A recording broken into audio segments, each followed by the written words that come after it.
So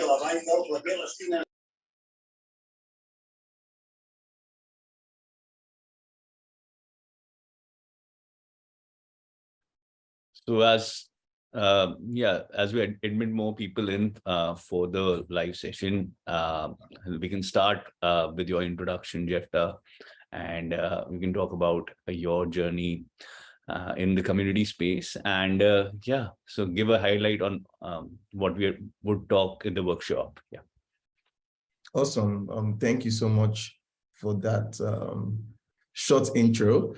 So I'm going to start off by saying, my name is Jeff, but the full name is Jephtah, but everyone calls me Jeff. So I am the product community manager for AhoyConnect. So AhoyConnect is basically a community analytic tools. So to make it very short or very layman term, basically we're a dashboard to see everything that's going on in your community. So my community journey is actually it was never straightforward. I think that's the same thing with every community manager. Like I didn't wake up one day and say, I want to be a community manager today. Or I woke up like in the afternoon and said I wanted to be a community manager. So it was actually a journey. So I started off as a front-end developer. Then from there, I went to social media. And from social media, I went to cybersecurity. And from cybersecurity, I came to community management. So it's a bit of, I call it connect the dots because it's like there were too many dots, but at the end of the day, from the start. So I've been doing community unofficially for like 5 years. I've worked with B2B brands, B2C, Web3, fintech, startups, esports, like a lot of industries. And I've been doing this like unofficially. I didn't know the term was community management until recently. I'm like, wait, I've been doing this for free. Like I've been volunteering my time. So like officially 5 years. So yeah, it's just been a journey, and like everyone will know, I'm very passionate about DEI in community management, and also like in creating an inclusive space for community managers and communities as well. So yeah, that's just a little bit about me. Great, and it's been interesting you working in different verticals, cybersecurity and tech, then in social media, now in community. So you, I think, have a great understanding of different functions in a business. And so I'm the founder, I'm the co-founder and CEO of UUKI community platform. We help you set up communities, forum, your own social network, a vibrant community online, and with your own branding. We help you build engagement in that community, help you analyze what is sort of the best kind of content you can put forward with your users. Also, if you're looking at monetizing the community, we have integrations, and you can create a full-fledged community as you would do on a third-party platform like Slack, Discord, or Facebook group. You can use UUKI to do that. So the reason we kept this workshop was it's still difficult for people to get into the community space. So how do you get started? What are the initial roadblocks? How you think about the process? Are there some of the questions we'll address in the workshop? So I'm not keeping anyone waiting. We can start with the workshop. Yeah, I think Sneha. So the most important question of it all is why would you want to build a community? So what is the reason? So wasn't social media enough? Is sort of posting one way enough? What is the need, I guess? And that is one important question. Jeff, you want to pick this up, and what are your thoughts on that? Then I can actually add some pointers of my own. Yeah. Like in my journey so far, I feel like a lot of brands don't know why they are creating communities. Like it's the trend now to just have a Slack community or a Discord community. But the idea is, what's the goal of the community? So every community has a specific goal. The community can be for knowledge. It can be for career development. It can be for support. It can be for like getting resources. But for brands, when they are creating communities, they have to like be specific on what the goal is. Do you want a community for support? Like you mentioned, Social media is monodirectional, meaning that there's one flow of information. I just put it out. I can choose to respond to you or not, or I can choose to just leave it. But community is bi-directional. There's a flow, like you expect a response, like a conversation. So you want your audience that's on social media to become your loyal followers. So that's why you bring them into your community. That's just one reason. And you bring them and you create a conversation. So you have to be specific. And I always say, in consulting and everything, just tell me what your community does in one sentence. My community helps people learn more about fintech. My community helps people learn more about DevOps. My community helps people learn more about software development. My community helps people network in tech. So just one sentence, your community. Then you can have sub goals. For example, a community that helps people learn more about software development can also act as a networking platform, can also act as a research center. So these are sub goals, but there should be just one goal in one sentence. So if you can't answer that question, you probably don't know the value of your community. So look at it in terms of what does my community do in one sentence, and you are good to go. Yeah, I think that's a quite detailed reason why we want to build a community. And I think it's super important to have a goal behind anything you build, especially a community, and what do you want to get out of it.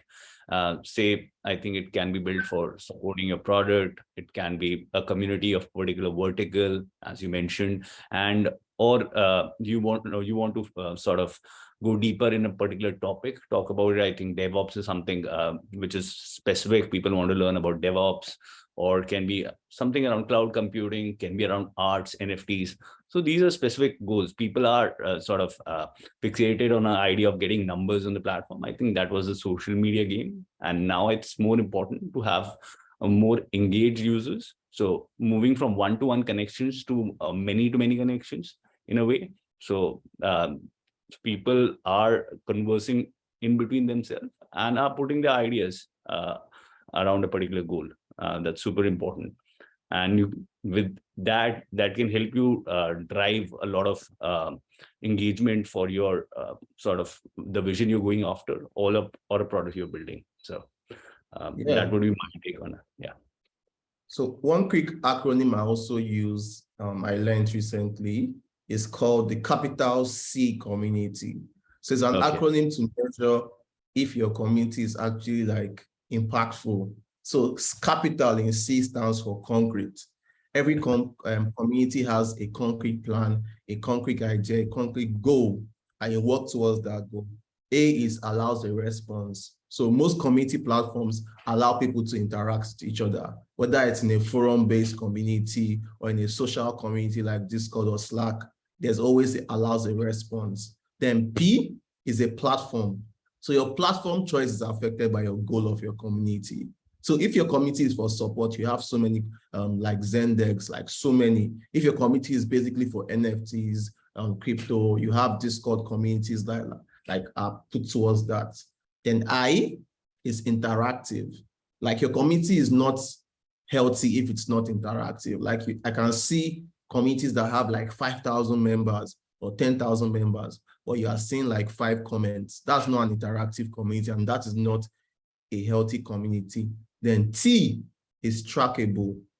So trackable means that you're actually tracking certain metrics in the community, whether it's community growth, whether it's community engagement, whether it's UGC. UGC is user-generated content in the community. Like it's trackable, and you're measuring it like how many members were active on Monday? What is my monthly active users? What are my daily active users? How many people are talking in the community? Then where am I in capital C? CAPTIAL.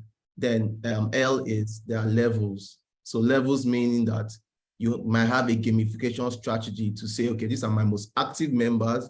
These are my quiet observers. These are my moderate members. So there are levels to community. So that capital C is what you basically use to measure your activeness of a community.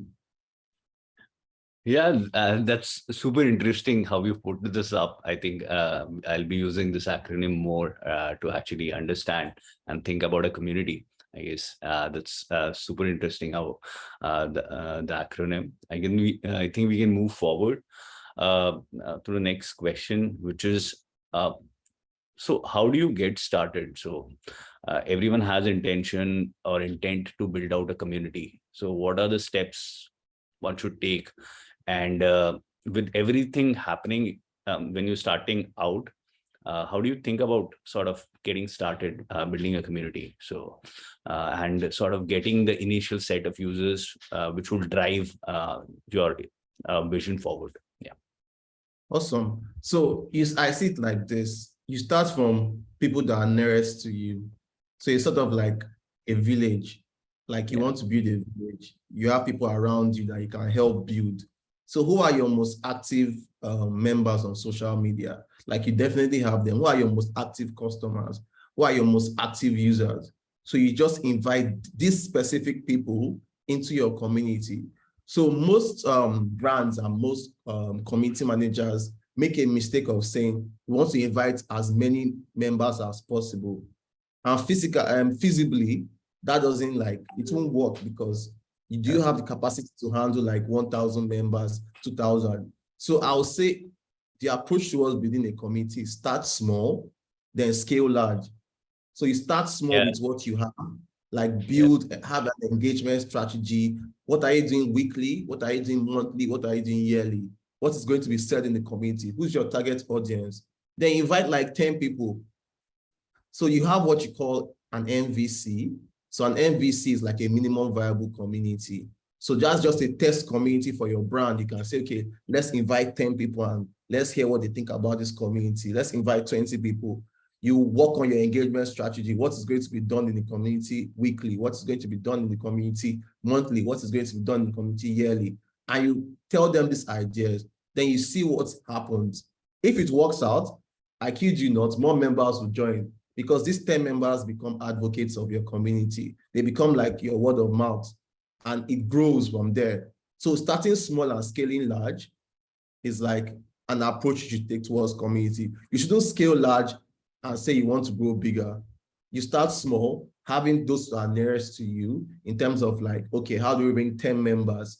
Then from 10, how do we now bring 50? From 50, how do we bring 100? From 100, 1,000. That's like the best advice I would give you when you're attacking the community. Yeah, that's very exciting to hear. And I think that's very organic, the take you've taken of a village, how you would sort of build a community organically. People mistake that online communities are different than a natural offline community. It is just a platform, that's the difference. Initially, you sort of get the first 10 users and then see if they can rally behind an idea or a vision, right? If you can do that, then you have something which can be built into a community. Not everything can be a community, but it's super important, as you mentioned, to check the engagement rate with your minimal viable community. So get the initial 7 to 10 members. If they are interested to rally behind a vision or an idea, I think that has seeds for you to build a great community. Yeah, I think we can move forward. Yeah, so another difficult part of building a community is naturally people don't share a lot of things. So there are inhibitions, there are sort of distractions. How do you get their voices on the platform? How do you make it easy for them to sort of start sharing and get the sort of initial ignition for the community going? Are there some tips around it? How do you encourage that? Yeah, so people should realize that a community is a group of people with different emotions and different feelings. So as community managers, we usually act as therapists, we act as event planners, we act as moderators, we act as a lot of things. But the quickest way or the most genuine way, I would say, is knowing your members one-on-one. So that's why it's good to start small. So when you start small, even in the onboarding process, if your community scales, you have to create a way community members can reach out to you and also talk to you. So I always say one-on-one approach towards knowing your members. And let's say your community is like 5,000, always have a specific day where members can, or a specific month where members can just meet you and talk. Because it's this one-on-one interaction that you get to know your members. You get to know what's your members' favorite food, what's your members' favorite pets, like the pets they have, what they like doing, their hobbies. And it's with this information you're able to know and suggest members or encourage members to talk. When you don't know them, literally you don't know who does what or who is doing that. But when you have a one-on-one approach towards like knowing your members genuinely, it sort of helps. So in terms of a small community, like a community that just starting out, know your members, like create time to actually book a time in your calendar or book a time where you can meet members. Just have a quick chat, if it's 10 minutes, 20 minutes, and get to know them. If you have a large community, you create a specific day or create a specific month where members can just book your calendar. A day might be hectic because you might be talking to like 50 people. So I would suggest you do like a month where you spread it out, like you do 1 member per day or 1 member or 2 members per week. And it goes a long way because you're starting to know your members. But if you just come in, putting your content, telling community members to post, they will not be interested. So that's basically one way you can like create that, foster that engagement in your community. Yeah, I think getting personal with your initial set of power users, it's super important, and that actually drives creates a foundation for you, for your community.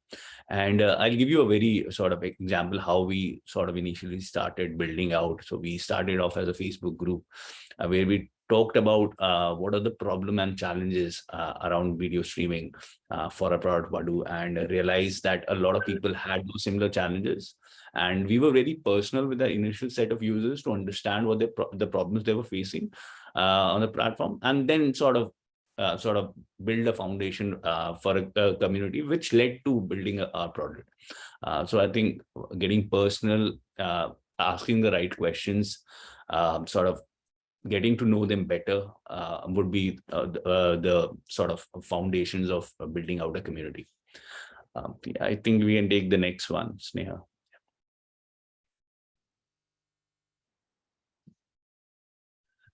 Yeah, so how do you sort of, you have ignited the fire, you've sort of got the initial interaction. How do you set the tone that, and there's a specific culture that's needs to be built for a particular community? How do you do that? And that will sort of stay with you longer in your journey as a community builder, or for your particular vision for which you're building community? How do you set the initial parameters or initial sort of steps or the tone? How do you set the tone of and the culture of the community? Yeah, I think it all starts from the onboarding process to your code of conduct. So let's take it from the beginning. What do community members first see when they interact with your community? Let's say you have a form that tells them, okay, this is what you need, your email address, blah, blah, blah. Then how do they now see the code of conduct? Most code of conducts are very generic, but I'll say specifically, if you work on your code of conduct in your community and make it very personalized, it actually goes a long way. And this code of conduct will help you basically guide what the conversations that happen in the community, guide what is happening in the community, and sort of like streamline it. For example, if the community is all about software development, in your code of conduct, you can put no spamming and no self-promotion. If a community member self-promotes, you can refer to that code of conduct and say it's not allowed. So the code of conduct sort of sets the culture. Then I mentioned before, like you have your community engagement strategy. So your content, so I see it like this: your community content plus community programs plus community engagement strategies sort of equal to your culture, because your community engagement strategies are weekly, monthly, yearly. What are you doing in the community weekly? Are you doing like a Monday post? Are you encouraging members to talk about their weekend or Friday? Then you have monthly, your AMAs, your webinars, your like game nights, like blah, blah, blah. Then you have yearly, like the end of year party, like what are you doing? So all these things sort of sum up your culture.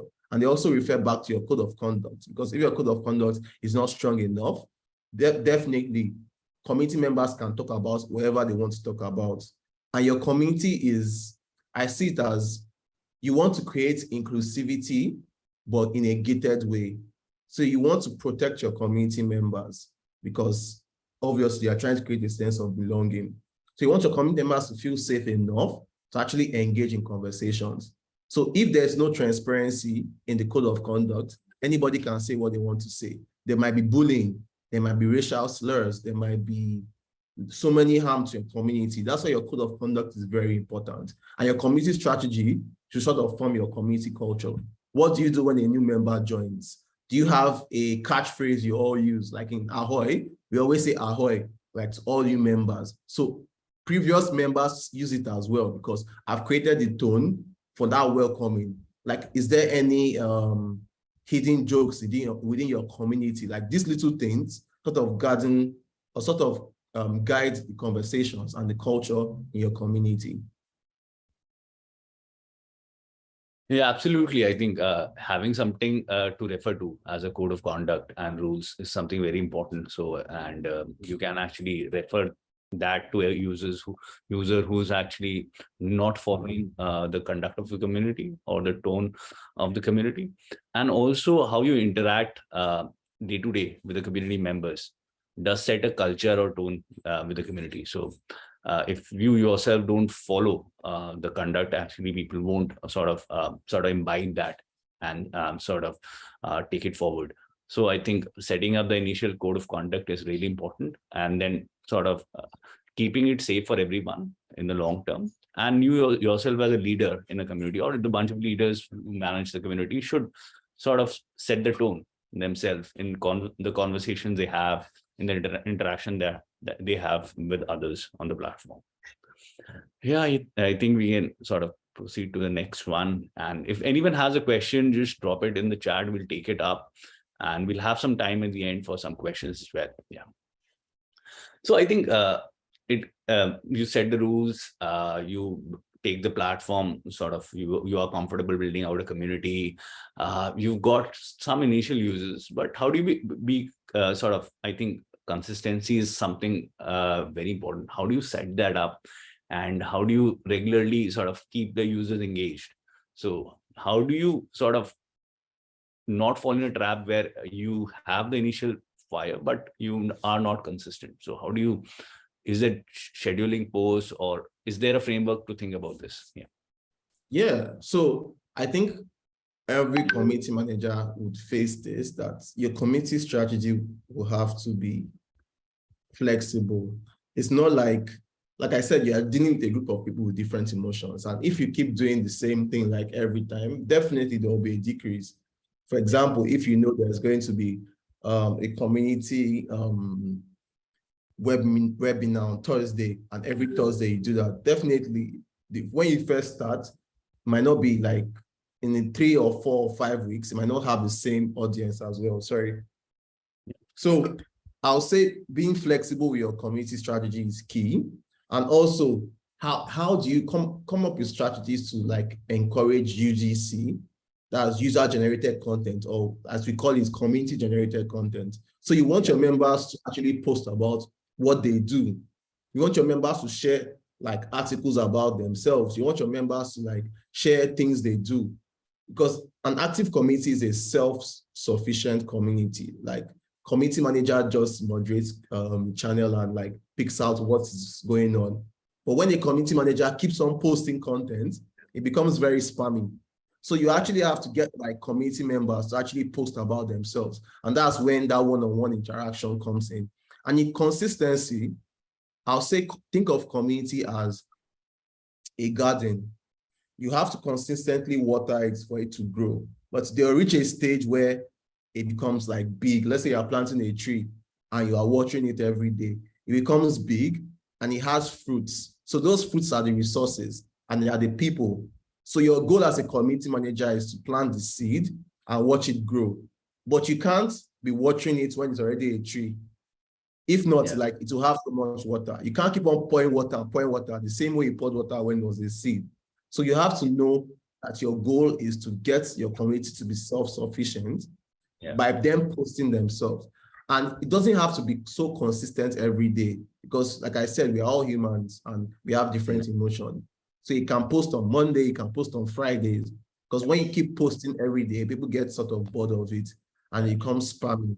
And you know, there are different reasons why people join a community: to interact, to for career development, to learn more about a particular topic, for getting resources. So if your community is not doing one of this one, it's probably for like entertainment, let's say talking about games, talking about like anime and whatnot. So I'll say being very flexible with your community strategy is key to actually having like an engaging community. Yeah, absolutely. I think it has to be organic as any relationship. And when you sort of plant the right kind of seeds, in the long term, you'll see the fruits as well coming up. And long term, it would be something like a forest, and it would be self-sustainable with the interaction happening. But yeah, I think you need to sort of drive the direction, but I think the velocity would be driven by the community members. Yeah, I think we can sort of go to the next one. And yeah, so how do you make it fun and encourage sort of and make it exciting for community members to be part of something? And yeah, how do you sort of get that sort of push on the platform for them to create it into a fun way for them to interact? So are there any sort of ideas around that? What are your thoughts? Yeah, definitely. I think one word comes to mind, and that's gamification. So a lot of community managers actually use like gamification in their community, sort of drive engagement. So gamification can be in form of leveling up. I think Discord does that. Like once the more interactive you are, the more you level up and the more you have access to, like, let's say special merch or like special channels, or like that's one way. But a way I would go is like through your community programs. So although you are having events that are like educative in terms of like learning about specific things and talking about your product, but you should also have events that are a bit entertaining. So I have another acronym I came up with for community events. It's called instead of EYE, is IEE. So your community event should be informative, it should be educative, and it should be entertaining. So you can have a community event that entertains and is informative, but it's not complete because people will get bored. You can have a community event that is entertaining and educative. Yes, that's a perfect angle. You can have a community event that is informative and entertaining, works perfectly. But if you can have a community event that educates people, also informs them about your product, and also entertain them, you are good to go. So once you have the entertainment in it, you can have quick ideas like a community games night where you guys play games online and like someone wins a prize. You can have your community movie night. You can have, I think Halloween is coming up. You can also do a Halloween themed event for your community members. You can have an end of year Christmas party. I think last year, the community I belong to sent me ingredients for a cocktail, and there was a live bartender, and we created this Christmas drink, and that was like one of my best memories for like any community event I've gone for, because it's interactive. Some people also bring days for their events. Like if you don't have the budget, community game night works as well. You can come up with events that are fun that your community members can be part of. It's not always like having so many webinars, so many AMAs. Like community members will get bored. Sometimes you just want to chill and relax and like grab a couple of beers and just talk about life. So I'll say IE can help you like work for your community events. Then gamification, you can think about it in terms of leveling up. You can think about it in terms of like, there's even something called like a crossword puzzle I always do in my community. And it, like for a crossword puzzle for the month or for the week, and the winner gets something. Or one quick idea is you can hide a word in your channel And the first person to discover that word wins the prize. So there are always so many ideas behind gamification and community events. Yeah, I think this is super interesting. Even on our platform, we sort of provide a feature where you can gamify the entire experience for users. And I think giveaways is one thing, as you already mentioned. It's super engaging for users in a fun way. Sort of compete for something, and which can be even a small sort of a coupon for your product to as a coupon for a third party, and it is super engaging for users, and people love that. So even for events, you can sort of top it up with a giveaway, uh, have a trivia night, have as you mentioned, something around an online event. You can talk just about life and sort of get to know your community members better. So I think that creates the fun environment, and people sort of look at sort of have a thought process of this being more than just work or a routine task for them. Sort of they get sort of invested better. And yeah, so we do a lot of giveaways, we do quizzes, and yeah, it's that's one of the most engaging part of the month when we do that. Yeah. Yeah, I'll also add is that you should focus on, so that you have what you call your instinctive and extrinsic values. So Yeah. instinctive being your personal motivation and extrinsic being like outer motivation. So you should focus on actually guiding that instinctive value, because if your community members start depending on giveaways for engagement, and there's no money for giveaways, like the engagement level will go down.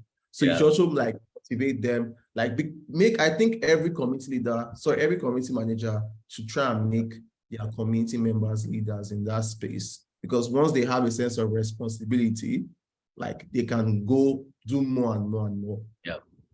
Yeah, I think as a whole, a community, every task in a community should provide some value to the users. So if it is providing or increasing the value, then it works, right? A giveaway, an event, if it in a long term is increasing the value they derive from the community, it works. Else, I guess, and you need to balance it out as well. So if you're, as you mentioned, the kind of sort of output, intrinsic and extrinsic, they are super important to think about. So I think we'll come to the next one. Anyone having any question, just sort of you can ask it at the end, or just put it in the chat, the right hand side. Yeah, so how do you enable rules and policies, and what do you do if some of them are broken? And is there a way to think about it? Are they now standard processes to deal with it? Because there might be people who would want to create disruptions, spam other users, etc. How do you sort of enforce and build out a sort of the code of conduct or rules? Yeah. So two words actually: accountability and transparency. So you have to be accountable to your community members. And that's why I mentioned your code of conduct. So in your code of conduct, you should actually mention what will happen if a rule is broken. For example, if there's a racial slur used, or if there's sexual harassment, that's an ultimate ban, or a strike, or like, depending on how you see it, you can have like, if someone gets a 3 strike, the person is banned from the community. You can get suspended. So your code of conduct should actually have what is going to happen if a user breaks like one of these rules. It might be like, if it breaks like spamming, you can say, okay, if you get spamming, you'll be warned.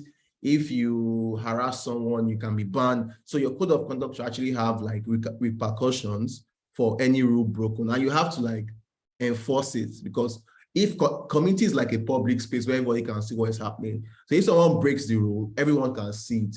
So it's based on you as a community manager to say, okay, this person has broken the rule, and based on the code of conduct, you're going to be suspended.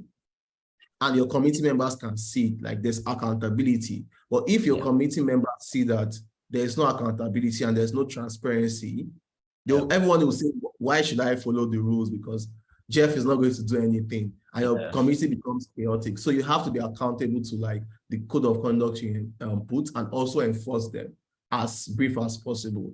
And I'll say take a neutral stance on everything, like try to sit in two perspectives. Let's say a community member and that community member have a quarrel. So handle the matter in private before you make a public statement. Yeah, I think transparency in enforcing anything in a community is super important.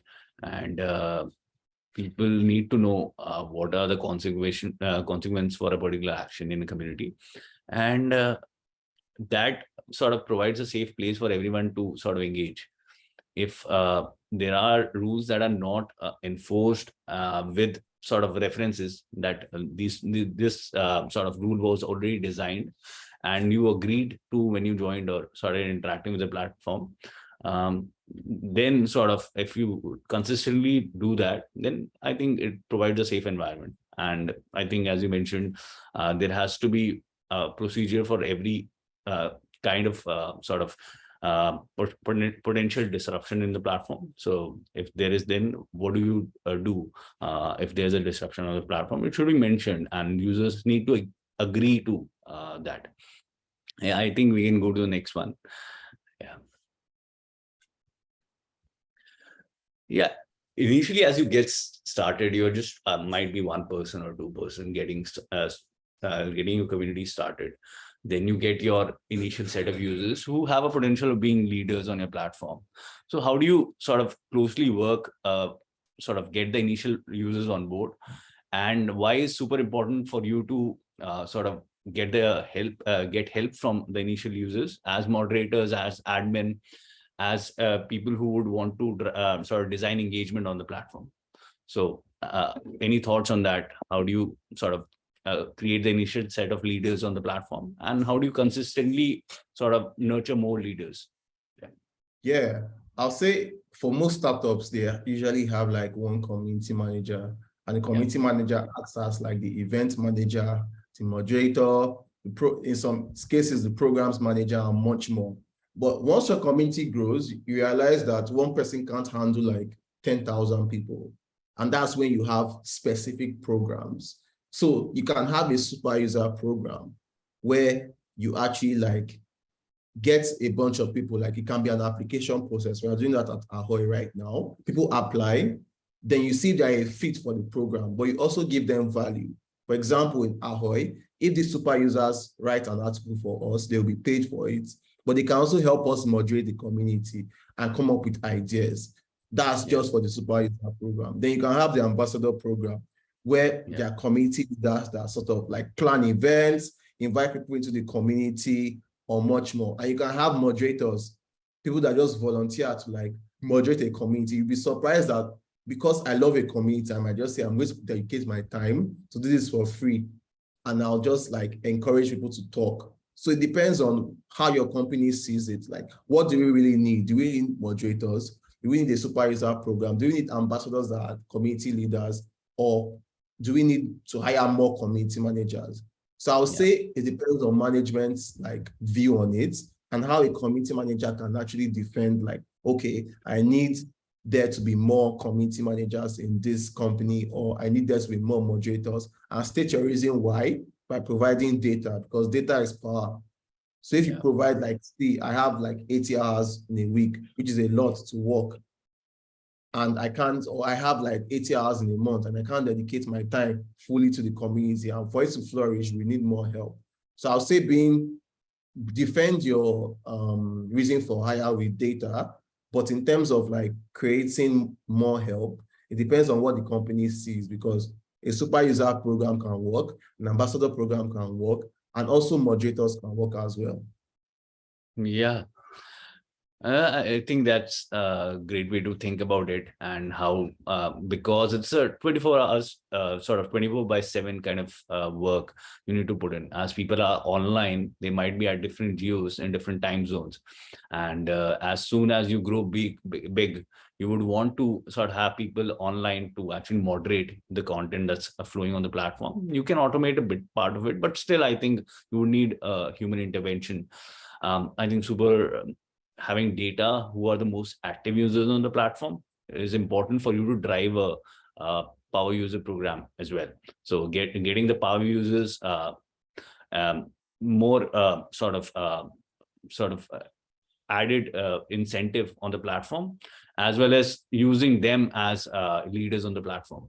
So power users are the one who can are more active and have the capacity to spread the word of mouth to more users as well.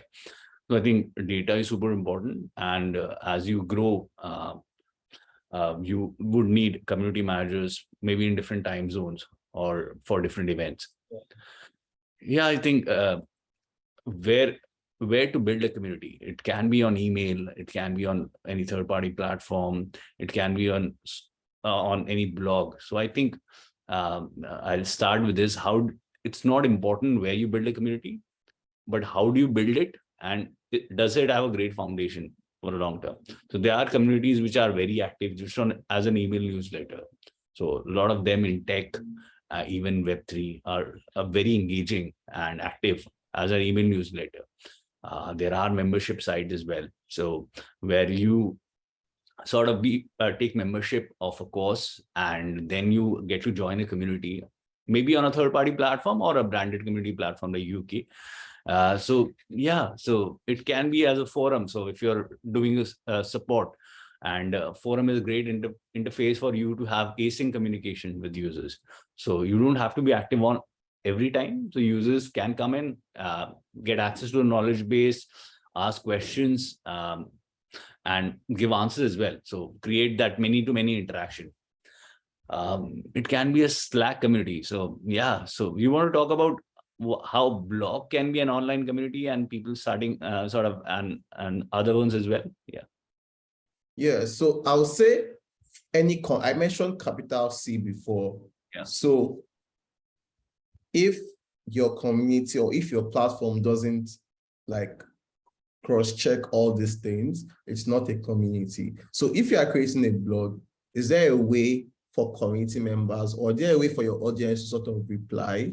And is there a way for the conversation, like in terms of threads, like when you think about Reddit, when you think about Quora, in their ways, these are forums, but they are all communities because there's a like conversation happening.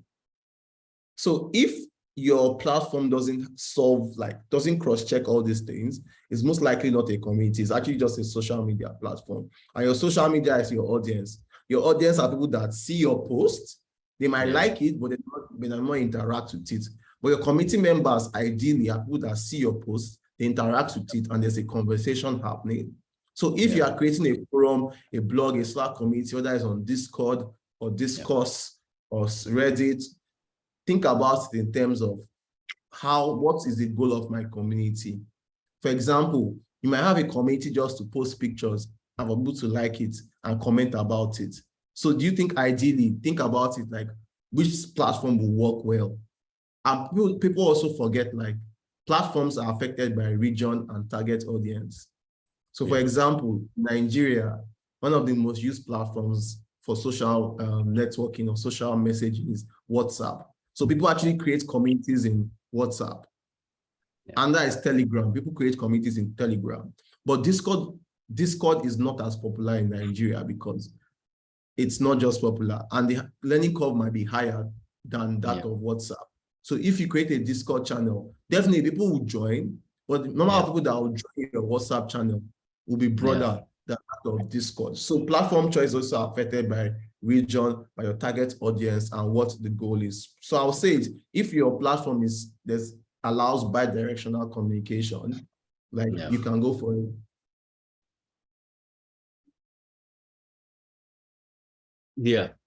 Yeah, I think a chat platform is a great way to create all the instantaneous content, right? People are active in real time. You get to create a lot of interaction on the platform. So I think WhatsApp similarly is very popular among users in India, and even Telegram. So a lot of groups are created on that, and groups tend to become communities in the long term. As you mentioned, a particular sentence that you have an audience. So what is a point when an audience sort of translates into a community or converts into a community? So is there a way to sort of measure that or get an insight that this has started happening? Yeah. So I say it as this. your audience are people that interact with you, but not really engage with you. Interact in the sense of they might like your post. They might drop like one comment in 3 months. But the intersection when your audience becomes your loyal followers or your community members is the level of engagement and the platform. Like I mentioned, there's a communication. So there's actually like bi-directional communication, 2 ways. Like I say, hey, and you say hi, and I'm like, how are you? And I'm like, you're fine. So there's 2-way conversation. But with social media, it's just, hey, then I might choose to reply maybe in like 4 weeks, 6 weeks, 7 weeks. I'm like, hi. So the intersection is when your community members become, the intersection between when your audience become your community member is when there's this bi-directional communication that is consistent and where there's a sense of like advocacy, like word of mouth without any benefits. Like you have people that are in Figma communities, you have people that are in Adobe, in Sketch, in Notion, and these people create meetups by themselves because they just love the product. And it's possible that these people were the audience before, but now they have translated into loyal users and loyal community members. But I'll say the intersect is when there's bi-directional communication that is consistent, and there's also when your audience becomes like your loyal advocates. Yeah, absolutely. I guess that makes sense when I think you have advocacy on the platform, and also bi-directional communication both between the leaders of the platform or sort of community managers, as well as there is interaction between members of the platform. So there is a sort of a bi-direction, as you mentioned, communication happening, and also a many-to-many kind of interaction happening on the platform. Yeah, so how do you choose a platform? So you have a vision. Is it, as a community manager, is platform dependent on the kind of community you want to create? Is this something that's relevant? Because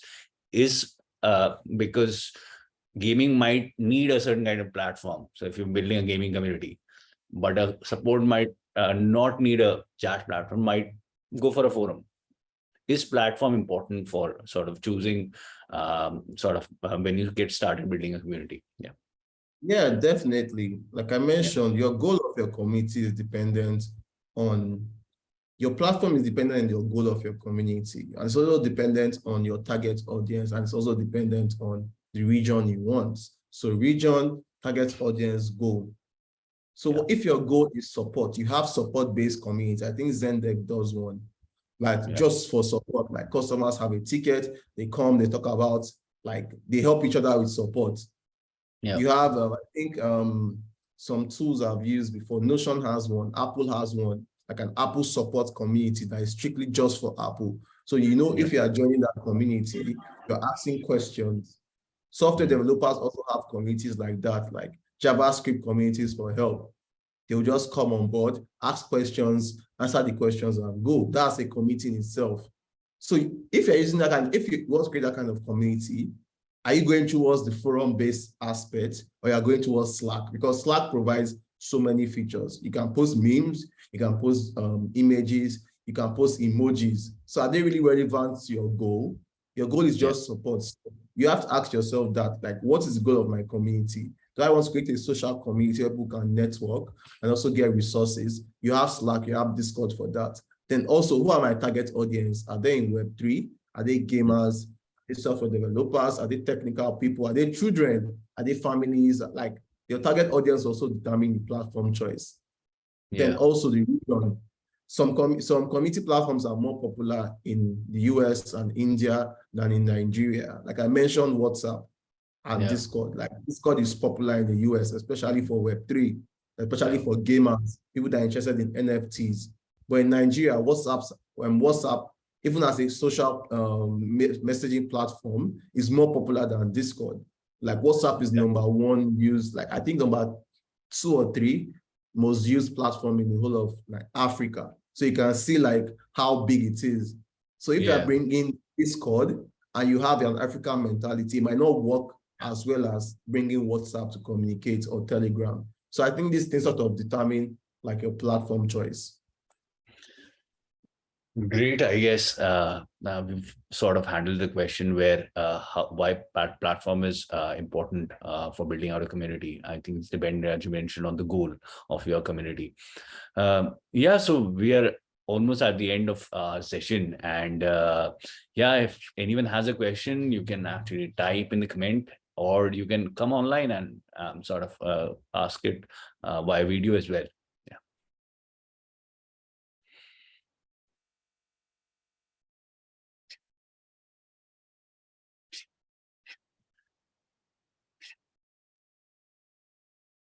Yeah, I think everything was super clear, I guess, and people don't have a lot of questions. If you do, just type it here, or I have few questions as well.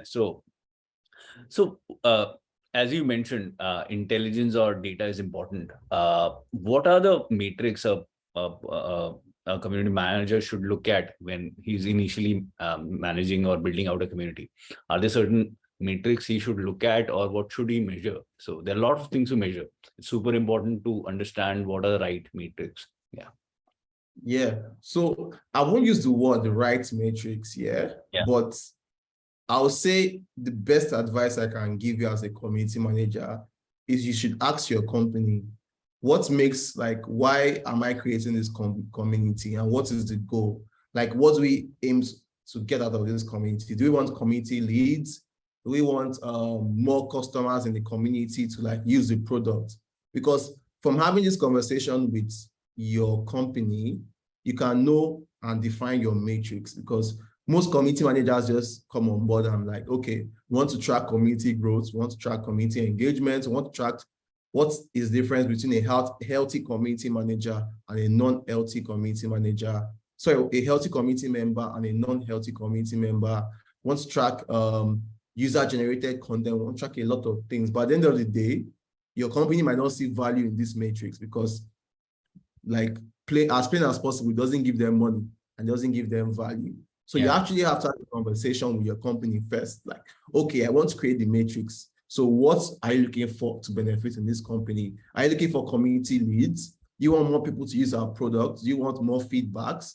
And from these conversations, you can define what your matrix is. So your matrix can be flexible. Not every community manager will have the same matrix. So by having a conversation with your company, you're able to define what matrix you are tracking. Great. I guess again it goes back to the fact, why are you building the community? I think the goal defines what you want to measure in a community, I guess. I think we have people on video. If you want to ask any questions, please do that. Yeah.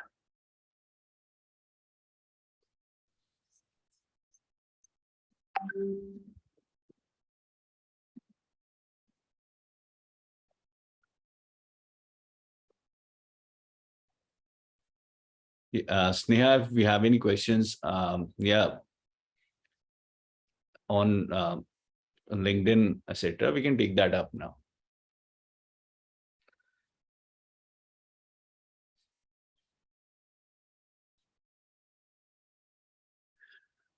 Yes, I guess that's directed towards me, and yes, UUKI is a community platform. Primarily, we build out like a forum, a modern day forum, but we do have group chats and one-to-one chats on the platform. So you can add community members and then interact with them via internal chat. So you can move users from WhatsApp and sort of interact with them on UUKI community or Viber. We don't have VoIP as of now, so there's no video sort of call, like video call or an audio call you can do on WhatsApp or Viber. But if you're looking for chat, we do have it on the platform. I hope that answers the question. It's UUKI is an all-in-one community platform for creators, brand, and businesses to help you sort of create your community, your own branded community directly on your website or your app. Yeah. Okay. Any questions you have, Jeff, in terms of for me or the team, I'm happy to take that also. Not really. I would love to use like the platform to know more about what it does. Yeah. And you like, can yeah, talk about, around with it. and you can talk about AhoyConnect as well. What kind of users are currently using it, and is it designed for a particular set of users, or is it a broad specific product, so anyone who's building out a community can get started? Yeah, so Ahoy can be used by anybody, but just like a quick tip or a quick like side note, we are working on Ahoy 2.0 that is going to be actually for specific users. So right now, Ahoy can be used for anybody that has a community, whether large, small. And yeah, you have a trial period to see. So let me just drop, I think I should drop the link to the community. So if you're interested, you can learn more about Ahoy and what we do as a company and like where we want to go. But definitely, I'll say it can be used by anybody if you're interested. So let me drop it here. I think this is it. Great. I guess the link is there in the chat. And if anyone wants to check that out, please do that. We would love to create some kind of integration with UUKI, as we have a lot of data and we do have sort of integrations with different platforms as well. So are you integrated with any sort of branded community platform as of now? So I don't think, right? Yeah, we have Slack, Discord. We have a lot of platforms that we're integrated with. Yeah. But yeah, I'll say Slack, Discord, Telegram, Airtable, and so many others. Like basically, we're integrating HubSpot as well. We are working on. So you can integrate it into anything that you use for your community, as long as it's like whether it's a CRM tool or something that works in your community can be integrated. But we have the community integration in terms of Slack, Discord, Telegram, and so many other ones. Okay. And do you have an open API where platforms can connect to?